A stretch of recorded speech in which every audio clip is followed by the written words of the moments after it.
Thank you all so much again for being here. This is the first time this video has been seen by the world. Thank you. There are a few things that I want to say before we get started with the creators to talk about things. One is that this video was filmed 4 years ago, and the song was made maybe 4.5 to 5 years ago with Pharo. So Pharo did the music, done all the production. And it really does take a team to make something like that. And I think so often behind the scenes of a lot of the fantastic art that's made, the things that go into it, the outfits, the writing, the cinematography, the directing, it all kind of can sometimes be in the background. But my hope is that, yeah, you all can be at the front tonight because this is your all's baby just as much as it is mine. So yeah, just a moment to talk about the song before we go into the video.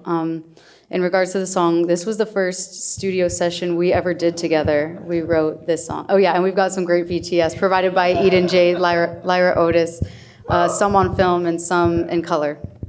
And it really does capture a lot of the beauty of the culture of what was happening at the house at the time and the creations that were coming out of that. So yeah, Pharo and I, we wrote most of this song during our first studio session ever together, and I think then we kind of knew we had like great chemistry as songwriters and collaborators.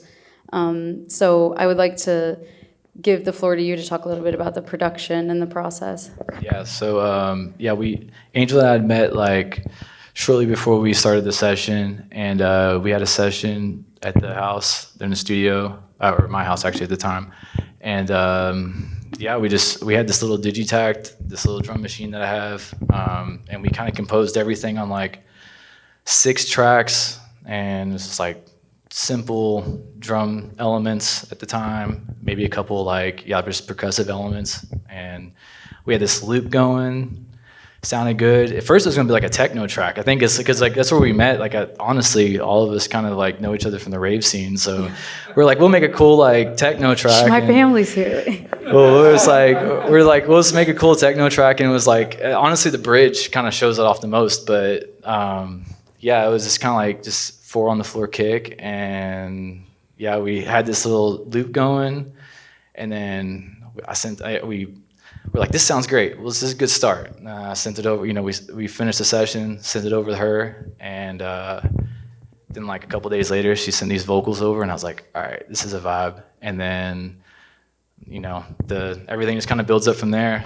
And put the jungle break, the drums on there, and the sub bass, and we're like, oh, this is a pop song. Like, let's do this. And yeah, it was kind of crazy. I'm sure everyone in here that's an artist understands like stuff kind of just turns out the way it does. You kind of have this initial idea, and then it snowballs, and you're just like, this is completely different than what I thought it was going to be, and it's way better than you thought it would be too. So yeah, it's kind of how it started, and it just became what it is.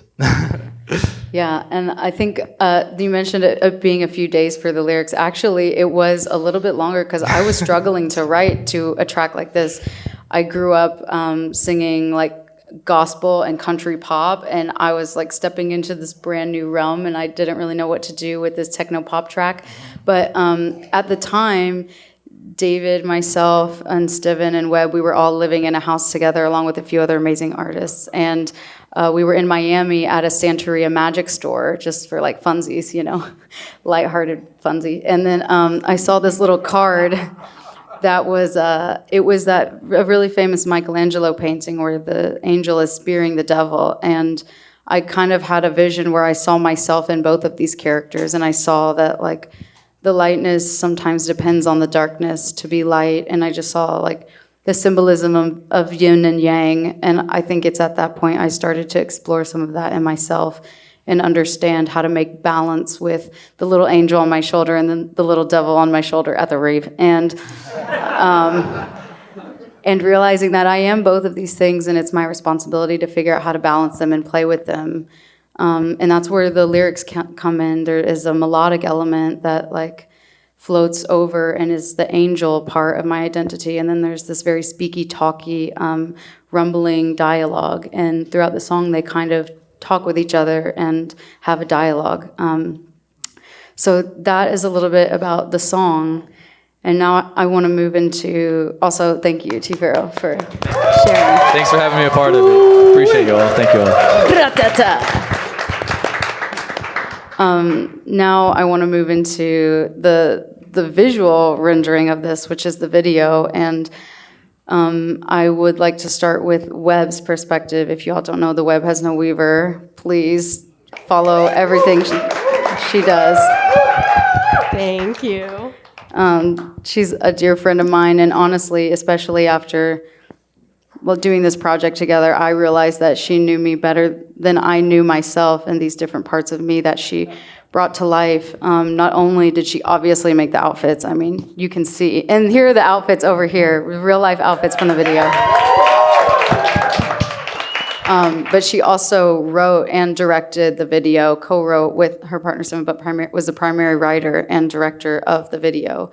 So yeah, now I'll move the conversation to you to talk about it. Thank you. So yeah, I directed, wrote, and costumed the video. It was my first time directing anything. So thank you, Angel, for trusting me to bring the song to life. The writing really began with talking to you about the inspiration behind the song and showing this duality between light and dark, but not as a conflict, but as a merging that is necessary to heal. And I wanted to start thinking about where we go from there and take these 4 characters through a journey of transformation. So I kind of did this thing at the house where I would try to go to sleep, and then between waking and sleeping, just kind of think about the song and get visions. And I envisioned this underwater scene that we shot in Worth's pool. And I think that's one of the beauties of not knowing what you're doing, is writing like, yeah, my first time directing anything is gonna be an underwater scene. That sounds great. And we couldn't get the monitor working, so for every single take, I was diving in with Angel, swimming to the bottom of a pool and looking through Stivan's camera.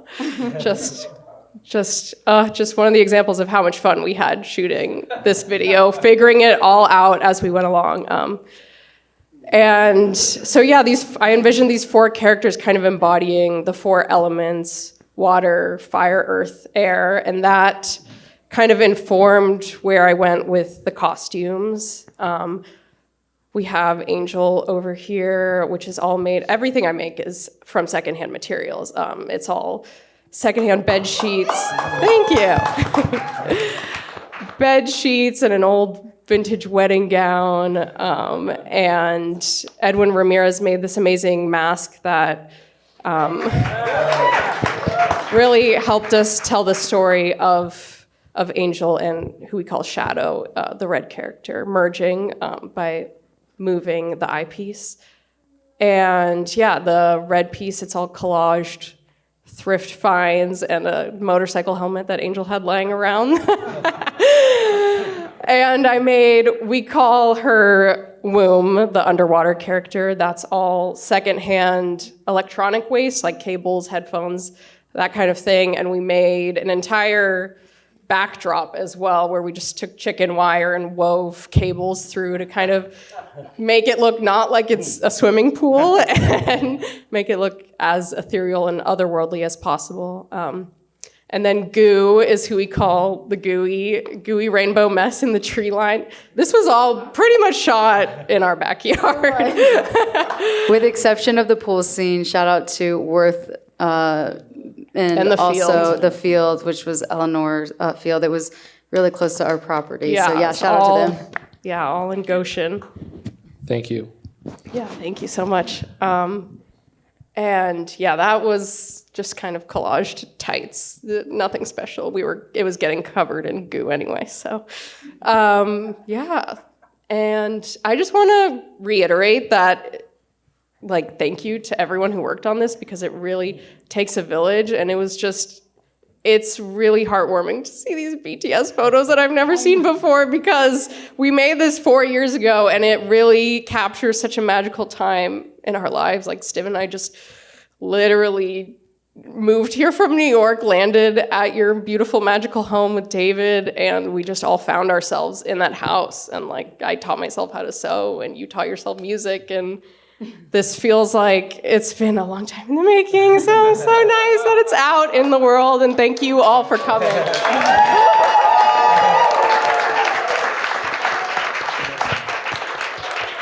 Yeah, it really was a magical time living in a house together. It was a house that my grandfather built. He was a drywall man, but he knew how to build houses, and he built a multi-generational house, because in my family we take care of the elderly and each other. And luckily we needed, I think that time, it was the height of COVID. It was at the very beginning of COVID, and Steve and Rebecca fled New York City, which was really scary at the time, and came to Kentucky. And then we just like had an art utopia farm where we had chickens, and luckily my family was kind enough to let us not pay a ton of rent for the space that we had, and so we could make something. But yeah, thank you for sharing all that, Webb. I think one of my favorite memories of your process is just like not only seeing the realizations of all of this like subconscious things that were happening in me that you saw before I did, but the hard work with your actual hands, like going down in your sewing room and seeing every little stitch, and then you see that and you're like, oh, holy crap, that's like 1,000,000 stitches, and it's like you did all of that by hand, and like it was so much work. And yeah, thank you. Thank you. Love you. Love you.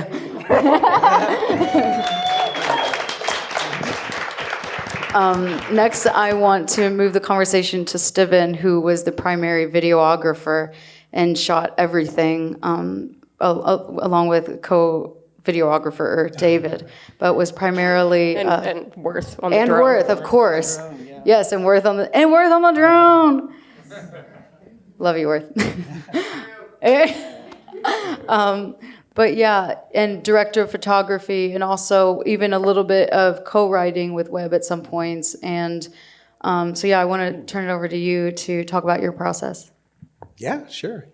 So yeah, I co-wrote with Webb, and spent a lot of time taking her magnificent ideas and trying to figure out how we were going to do this visually and in what circumstances.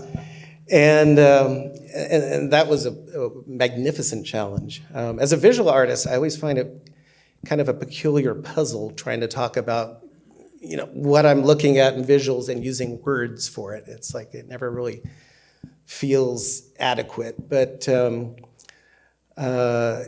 this was just such a rewarding shoot. You know, it really was like a village came together. We had so many people that came and helped. My primary role was director of photography, so I had a magnificent film crew. You know, Worth on drone and David helping to shoot it. A friend of ours, Zach Irwin, who was there as lighting, because I also directed the lighting and everything. Zach Jett, who was our assistant camera, and it was just, just a wonderful crew of people just making a thing happen. And the opportunity to be able to shoot underwater, we rented scuba gear. David and I spent hours and hours in Worth's pool underwater, you know. And Angel would go down and Webb would come down, because again, we didn't have any way to send a video feed because it doesn't travel through water without a cable. So she had to come down and look over my shoulder and stuff while we were shooting. And then we'd surface and talk about what we were doing, go back down again. You know, and then we shot in this beautiful, expansive field, magnificent drone shots that, like, you know, this device, this sort of bike or, you know, an orb that the angel, or that the shadow character is riding on. We were trying to find ways to use, you know, camera movement and the drone flying and things like that to suggest that it was actually speeding down a road when it was actually just sitting there, you know, right in the middle of the road the entire time. You know, so there's a lot of work that goes in up front. You know, there's a lot of shot design and camera setups and lighting setups, and I try to do all of that as much as possible beforehand, because then it's nice to be able to go in and just execute the thing.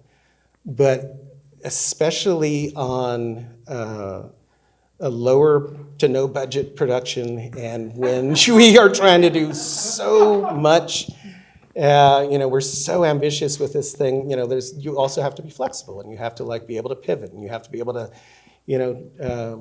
turn on a dime and okay, this isn't working. We have to do a new thing. We were trying to get so much done, and in some cases it helps having even just the right equipment, because when most of the stuff that we saw with the bike when it's on the ground was actually shot after the sun went down. And so luckily we were shooting on 2 very good cinema cameras that can see into the darkness and do a really good job with that. So we were able to kind of lift it out, make it look like it's more dusk than actually dark. Because if you see the original footage, it looks like you all out here look to me right now. It's just like, so we had a green screen that worked great during the day, but of course green on green. We didn't have a blue screen, so at night. Okay, hold should on. we say? No. You got your turn. There are a couple, by the way, if you can't tell. But Give them 2 more minutes. But we were able to, we just keep pushing, because the most important thing, I think, is, whether you think you're fully prepared or not, you do everything you can, is you go in and you do it and you do the work and you keep shooting, you keep rolling, and you start to discover the things that were unexpected. And that's when the magic happens. The stuff you plan out is fantastic, but when the unexpected things happen, one of my favorite shots in here is one where we see the angel character, and it's sort of this orbit, and it's shaking like crazy. And Webb kept telling me over and over, shake the camera more, and we shot so much of it like that. And it turned out to be one of my favorite things, in the entire production. And it wasn't planned that way, but it was a thing that we found, and we discovered it while we were working. Yeah. And I think that's where the magic comes from. Yeah. Another thing of very important note is that Stivan was the one that really pushed over the finish line of this video and learned the VFX, and was able to finish it and color grade it. And that type of work that comes after the shoot, the editing. We had a great editor. She's not here tonight, but her name is Brooke. And after the edit, even, we had VFX. And we went through 3 editors with this project, by the way. People either couldn't handle it because it was such a big vision. There were people who couldn't handle the VFX. There were people who also just didn't have the time. They had committed and then were unable to do it, so they'd send the hard drive back. And I would send it to people in the mail, and then they would send it back. And I'm like, I feel like this baby is going to be abandoned. But you really put in the work and learned how to do the VFX of that glowing orb that you saw. And yeah, you got it to perfection, so thank you for that.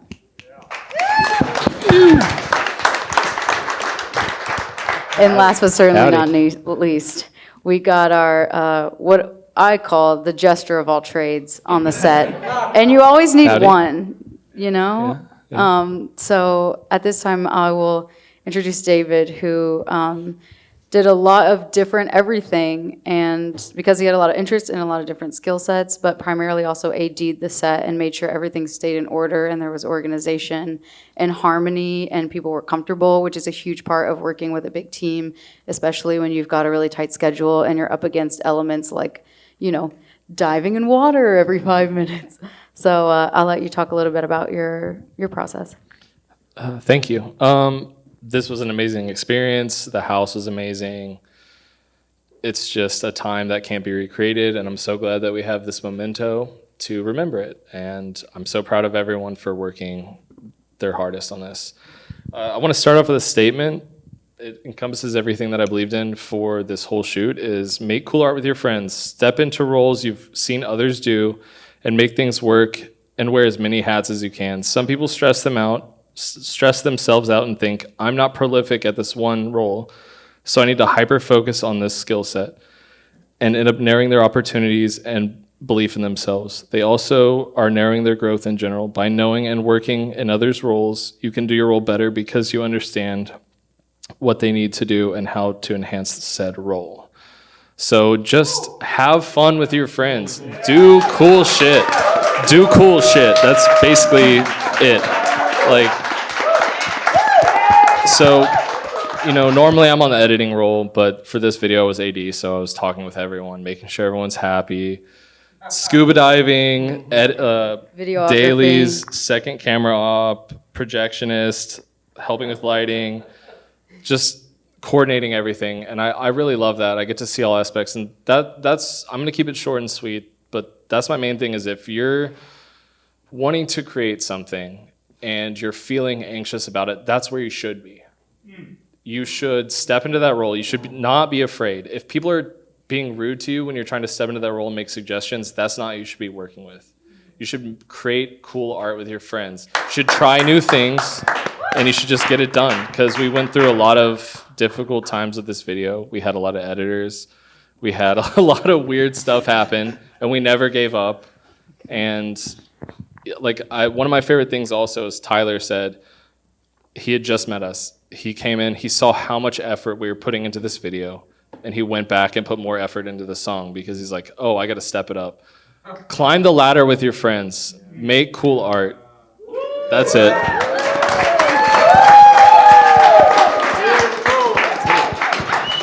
Yeah, make cool art here in Louisville, Mark of Bernheim said.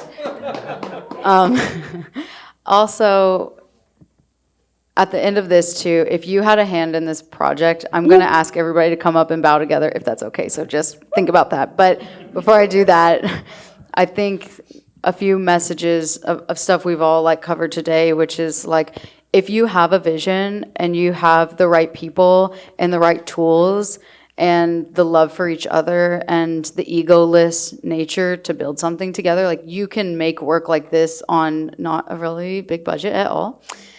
And not to say that, you know, don't pay artists what they're worth, because you should when you can, but sometimes you have to band together and show the world what you can do, and then things can continue to happen for you. So don't shy away from not having resources. There's a lot of amazing resources here in Louisville, as you can see. Do not be afraid. Do not be afraid. And also hire these creatives if you can. If you have a project and you would like to do something creative, hire these creatives, because this is what they did with my song. They made it 1,000,000 times better because it is amazing. So with our song. So, and thank you all. Lastly, it takes an audience and it takes people caring enough to come and be somewhere and sit and watch something, or to not scroll, you know, instantly. It takes you all looking at something for us to be able to make art. So actually you all maybe play a more important role than we do too, or as important. So thank you all for being here and witnessing it. And yeah, that's all I think I have to say. Let's take a bow together. I don't know if that's a formal thing to do, but